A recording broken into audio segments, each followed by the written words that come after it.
talk about Kyle Shanahan as a play caller, as an offensive coordinator. A lot of people say, look, he's got some growing to do as a head coach, even though he's been one for 2 presidential terms. He's got some growing to do as a head coach, but as a play caller, as a play designer, as an offensive coordinator, he's the best or one of them. Yep. Do you agree? I don't. I watch pretty much all the big name content creators post games after games are over, and all of them, even the pro Shanahan, I'm not going to name them, but we know who they are. Even the pro Shanny disciples, they complain about his play calling on not even on only losses. I'll give you an example. They beat Dallas, but there was a play where Dallas was starting to come back in the fourth quarter, and I think the Niners were just up 7. They were up 1 score. They get 9 yards on first down.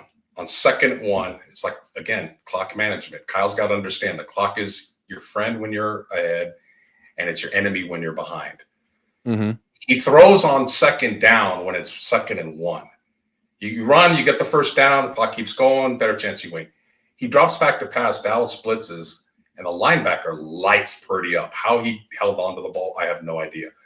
But if he fumbles there and Dallas gets it and goes and scores, the coach and that stupid decision, which he has done for 8 years when he has a lead, that nobody checks him and nobody confronts him on, of throwing when you have a lead, he continues to do it, is a perfect example of he's not a great play caller. Can I just say that Dallas game, like they were up so big on Dallas. I'm going back through they were up so big. I take notes during games. They were up, what was it, 30 to 17 late. And I just got up from my seat and walked down like to the elevator. It's like, I want to be in position. This game is freaking over. I want to be ready to do my instant reaction as soon as the final whistle goes. Boom. And I'm going down there and it's like 3 minutes left in the game.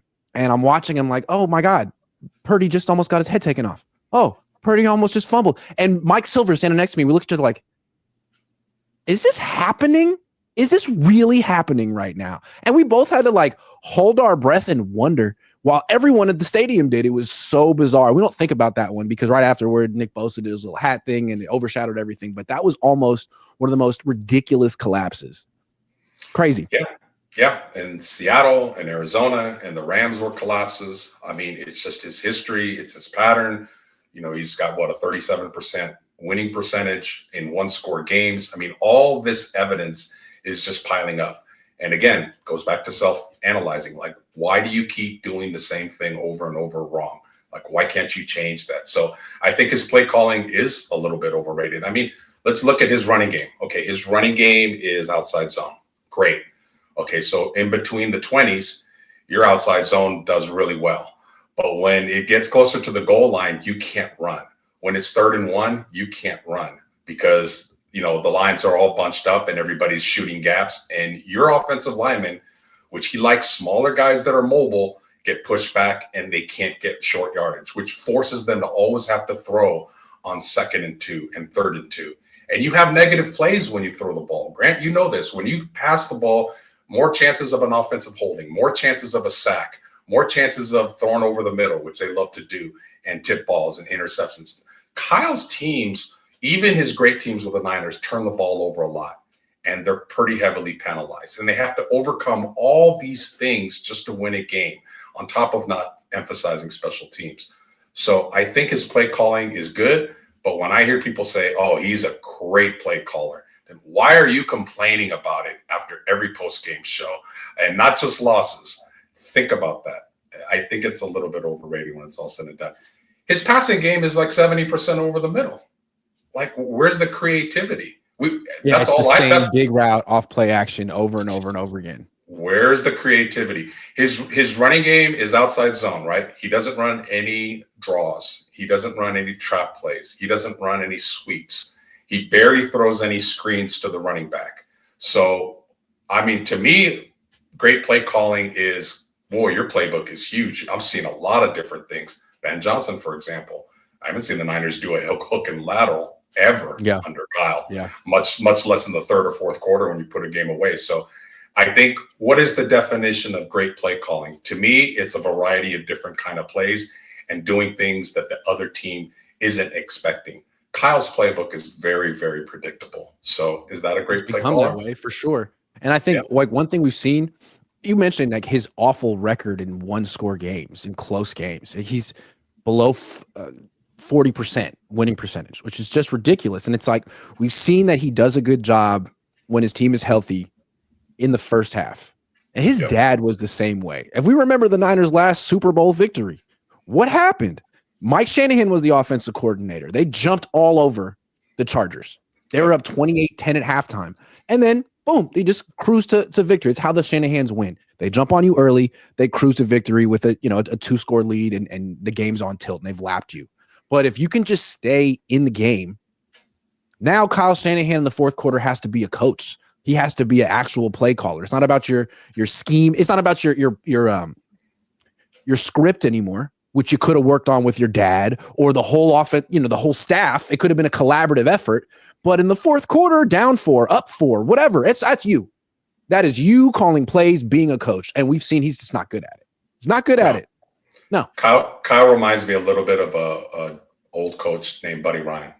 Buddy Ryan was a defensive coordinator for the Bears. He had the 46 defense. That was one of the best defenses, if not the best defense of all time. And that defense was hard to scheme against. But after about year 4 or 5, teams started to figure it out, and he never adjusted. And when he became a head coach of the Eagles, he was clearly over in his head, because he was strictly a defensive coordinator that had a great, defense that worked for a few years and that it didn't. And when the team and league started figuring him out, he didn't know how to counter adjust. So it remains to be seen. Again, is Kyle going to counter adjust, or is he going to just think, nope, my way is always going to win? And if he stays that way, I don't think it's going to work. What I also think is kind of interesting is like when Kyle and Brock started working together, they were blowing teams out. And it looked like, oh man, he's found his quarterback for the long term. This combination, they're just deadly. But it seems like maybe Christian McCaffrey was a big reason that they were blowing teams out.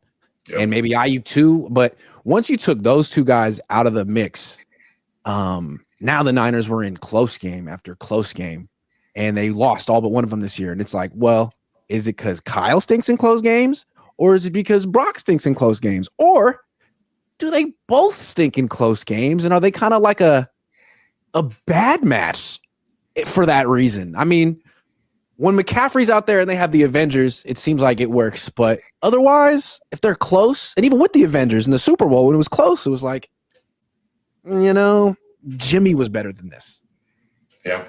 I mean, even the most biggest pro Shanahan fan there is out there, do you really feel comfortable when games are close? I mean, I personally don't. Like, I hate to feel this way because, it's one thing, like, we're both, critical of Kyle. It's harder for me to be critical because I'm actually a fan of the 49ers and have been for over 4 decades. So it's not easy to say these things, but I'm going to call it as it is. I'm not a homer, and I'm going to have constructive criticism when I see things that are wrong. So, that's not a good combination. If your quarterback doesn't have, a clutch gene and your coach doesn't have a clutch gene, that's not good. As long as you're blowing teams out, you're good to go. You'll be winning plenty of games. And who cares if they have a soft schedule next year? Great. You're going to be 12-5, and then you're going to get to the playoffs, play a real team, and get smoked. So is that what 49er fans want? You want to be relevant and just make the playoffs, or you actually want to win Super Bowls again, which was my generation's. That was our expectations. So to me, like look at the Steelers. Give Mike Tomlin credit for never having losing seasons, but they're going nowhere. They've been going nowhere. He's been there for almost 20 years. I think it's probably time to get a new voice in there, a new direction. Like, to me, it's pretty obvious. And you don't want the Niners to sort of fall into that level of complacency. Like, we're good enough. No one's really criticizing us. Let's just keep trucking along and patting ourselves in the back and saying we have stability. Like, no, win a Super Bowl. Do something drastic. The Eagles, I respect the Eagles. They constantly have their head coach on the hot seat. They will fire a guy 2 years after winning the Super Bowl. Like, sorry, man, it's not all about you, and you got to keep this going. And if you can't, then we don't really care what you did 3 years ago. Goodbye. East Coast mentality, a whole different beast. They hold people accountable over there. I kind of like it. Grant, I love it. I've been to the East Coast many times, and it's a whole different experience when you go to games out there. But when Jed said last year that they were content and happy to just get to the NFC Championship game, wasn't that a red flag for you and for everybody else? Like that basically said, as long as we're printing money and the suites are filled, and I get a playoff game or two, hey, the York family's good to go. That did not strike me as I want to win the Super Bowl. Because he said it. You made a great point. He said it a decade ago. We have to be accountable. I have to be accountable if we're not winning championships. And then he changed his tune. He changed his tune a little bit. So which is it? Like we get lied to. We get lied to a lot by this regime. A lot. It could never be let's go back and look at what happened. So the Niners got Harbaugh, and they ran him out of town because he didn't win a Super Bowl, which was kind of following what we're saying, like have some standards. Fine. He wasn't going to get it done. Maybe he wasn't. You go out and you blow the next two hires. And not only are you bad, but you're irrelevant. Yeah. No one's coming to your games. No one's talking about you on YouTube or locally or nationally. Like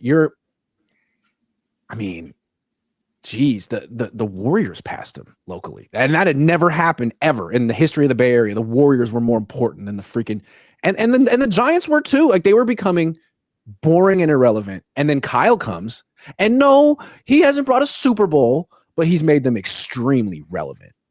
I mean, everyone's talking about the 49ers, and even when they're not in the playoffs, everyone's talking about the 49ers. And I think for York, that means a lot.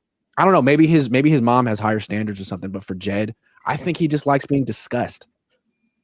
Yeah, I think they've lowered the bar. I don't think it's Super Bowls or bust anymore whatsoever. It's making money, and they like being relevant, at least in Jed's mind. And it's proof in the pudding. Like he does not hold Kyle accountable. And we're not necessarily saying it about trading or firing him, but just sitting him down and telling him, you can't do it this way anymore. Either you have to change or you have to go. And I don't think that conversation has ever taken place. I want to give Denise some credit. I feel like Jed probably doesn't have a backbone anymore, but we don't know about her. I think she kind of let Jed run the team. It's been a long time. And all I know is that Kyle had to fire 2 coordinators. That's drastic. I think what the Niners owners decided was like, look, instead of firing Kyle because he had a down season after losing a Super Bowl, let's look at what the Eagles did. Sirianni had a down season after losing the Super Bowl. Not as bad, but he lost 6 of his last 7, and it like the bottom fell out. Kind of like the Niners. Bottom fell out, lost 7 in the last 8. They didn't fire Sirianni, but they made him fire all of his coordinators, have a full reset, and he was pretty clearly on the hot seat entering the season. They bounced back. So I could see the owners of the Niners being like, all right, well, let's give Kyle a similar opportunity to do what Sirianni did, make big changes. Because like once you fire all the coordinators, I think it's pretty clear. Like the next guy's the head coach. There's no one else. You fired everyone. The next one is the head coach. So we're giving you one more year. Make it work. Get the best defensive coordinator. Get the best special. We'll pay for it. The Eagles went and got Vic Fangio. Like we will freaking pay for it. I don't want this to be an excuse. And now you got to make this work. It worked for Sirianni, although, yeah, he won a playoff game last week. If Kyle comes back next year and goes 14-3 or whatever and wins a playoff game, I think he's fine. But if he comes back next year after firing the coordinators and goes 11-6, I don't care. Whatever, 10-7, 12-5, goes to the playoffs, loses first round in the wild card round. I don't know. I don't know what Denise would do. Come on, Denise. Yeah, the Eagles got Fangio and they got Kellen Moore, and Kyle got Sorensen and Staley. Oh. Checkmate. Oh. Checkmate. Okay, so don't do that ever again. Go get Robert Saleh and the best special teams coordinator. Not Sorensen. The best special teams coordinator you can freaking find. Fossil. He's available. Fossil would be great. He's excellent. I would bet my mortgage that it's going to be Sorensen at special teams. Right, because Sorensen wouldn't ask Kyle to like run a fake punt or anything like that. Like Fossil used to do that all the time, right? He would have his punter like he could throw. Johnny Hecker, am I wrong? Johnny Hecker could throw anyway with the Rams. Can you imagine that? Can you imagine that discussion on the sideline? Fossil going up. Yeah, I'd like to run a fake punt here, Kyle. What do you think? And Kyle's just his facial expression and look at him like, nah. He wouldn't even answer. I'm just like, what? Like what? I don't do that. Are you kidding? We don't do that. Do that. You don't even. Like some of the best coaches in the history of football have done things like that. Parcells did it against the Niners to kind of turn that game in the 90 NFC Championship game. Sean Payton did an onside kick to start the second half in the Super Bowl. Ballsy coaches. True. The Eagles coach. A fake punt, I believe, in the wild card playoff game that extended a drive. It worked. And he lost. Yep. But I want to tell you something real quick. So last week, of the season, like I want to say it was Thursday practice. I'm not there watching. And before the game, I tweet, I predict the Niners will do a fake punt in this game. Of course, they didn't. The freaking Cardinals did. But the reason I said that is because they were practicing fake punts. And I can't report that now. It's in the past. I'm reporting they were practicing fake punts, and I'm thinking, I've never ever seen them practice any type of a fake trick play on special teams. They're actually doing it. Wow, maybe they'll call one in a game that doesn't count. Nope, didn't call it. And when they were practicing it, they had all kind of different ones, like one where it'd be a direct snap to someone or a handoff to someone. But they had one where I always forgot his name. I sat next to him on a plane. Pat O'Connell gets the ball, and instead of punting, throws a pass over the middle. And so he practices it and gets intercepted. I'm like, yeah, don't call that one, please. And they didn't. So got to give Kyle credit. Pete Carroll also has done some special teams creativity in playoff games. I think they were playing the Packers and they were down 16-0, and they could not move the ball on offense. And they did a fake field goal and got a touchdown. That crowd in Seattle went nuts. But it's things like that you have to do outside the box because, again, we talk about Kyle, that he's great. He's Mike Tyson. When he's knocking fools out in the first 2, 3, 4 rounds, he's dominant. But when Mike actually has to have a fight and he has to throw with Holyfield for a duration of the fight and he gets a little bit tight, what happens with Kyle? Kyle's got to learn to be able to adjust when he's behind because he's not going to be ahead all the time. And Kyle doesn't understand about like momentum and emotion. Like, yes, you want to call those plays because they change momentum and flip a game and give your team a spark. And like those concepts don't mean anything to him. It's all for him, X's and O's. Well, if it's cover 3, then I got to call this. No, dude, you can actually flip the game on special teams. He's a glorified offensive coordinator. There's a lot of other job responsibilities that come with the head coach. And quite frankly, he's average to below average in most of them. And that's just the honest truth from observation. Now, can he change? I don't know. That's what we're hoping and praying that he does. But if he doesn't, he can't change. No, it's going to be more of the same things. And we're going to be talking about this after games has he ever changed? Not in 8 years. So why would he change this next year? Why? I want to come back to like the thing about self-esteem. I think people who have very low self-esteem, it's sad. It's sad. And I'm not like trying to put, it's often something from childhood. And I think to get over that and actually build like good self-esteem in your 40s, it's hard to do. You got to go to therapy diligently. And even then it's a slow process. And you got to be like really willing to like sort of open up the vein and be honest in therapy. And like, he can't take criticism. Can't look at himself like that. So again, this is a guy to me who's been exactly the same since he entered the league 15 years ago and will essentially be exactly the same 15 years from now when he's still in the league. And that's my problem. That's my problem.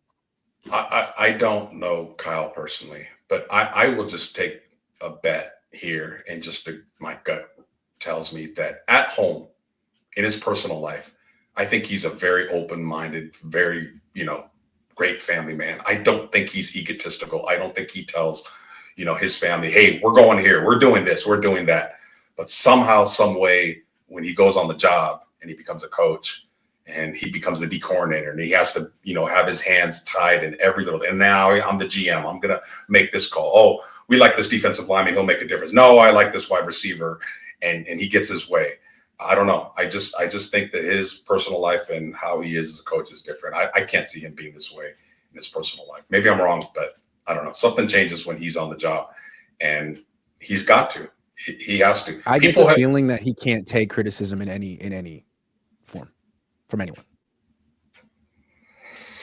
That doesn't. Well, it comes it's more common than you think, dude.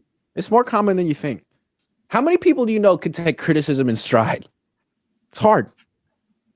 It's hard. No. It takes a really good self-image to be able to do it, and probably means parents who told you that you were special and they loved you when you were really young. I mean, it's like, honestly, it's stuff like that. And when people can't take it, I feel bad for them. It's hard. It's a skill. But how could he not he doesn't know have? this? He's the son of a head coach. Don't you think he would have been like prepared? Like, hey, son, like being a head coach, you're going to get all the scrutiny. What if his dad didn't tell him that he was special when he was a kid? What if his dad was withholding? A lot of people are. What if Kyle Shanahan got into coaching to get his dad's approval, and he hasn't gotten it yet? I mean, that's like, I don't know. I'm just guessing, but like, that's textbook, right? Textbook. Yeah. And a lot of time with coaches, their family is their team.